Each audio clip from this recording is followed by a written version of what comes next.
can remember it being a horrible place, you know, but you had to get on with the job.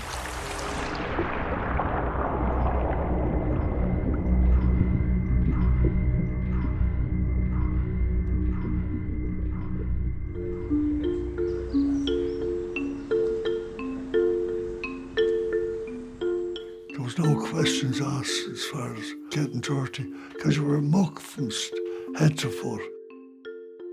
It wasn't no nice job to be assigned to. It was fairly rough, and you had to adapt yourself to using the shovel straight away.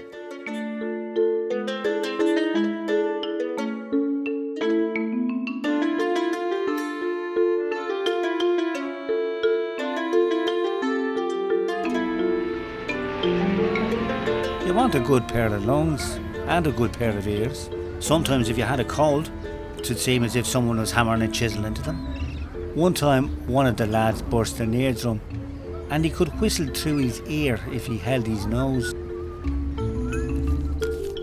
Our job basically was shifting mud off the bottom that was too high or too low. And it just went from there. They kept taking soundings of the depth they were working at to calculate the ground was capable of taking the concrete cases that would be sunk and the seabed.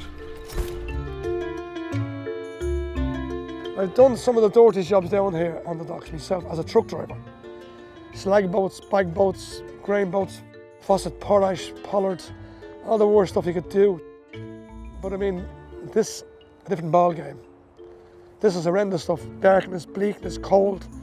Not knowing whether you're going to come over alive or what the story was.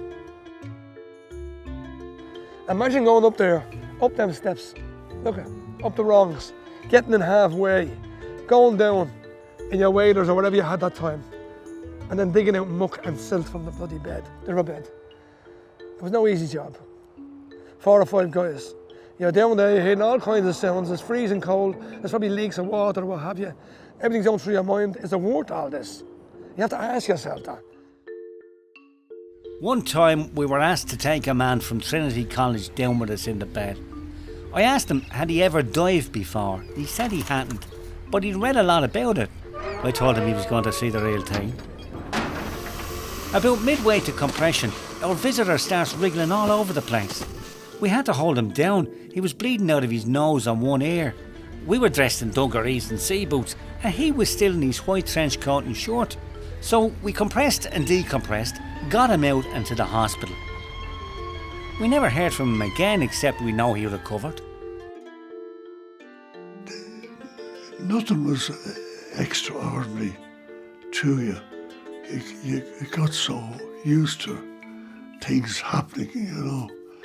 But it was fairly tough going, like, you know.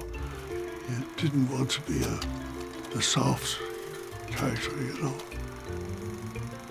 When you look back on it, it was really very primitive setup, you know. They'd never get personnel to do the work that was done then. The health and safety, they'd be all sent to jail.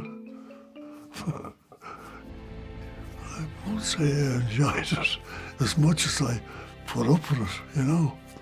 My fondest memory was getting out of it, getting home, get up on my bike and go home.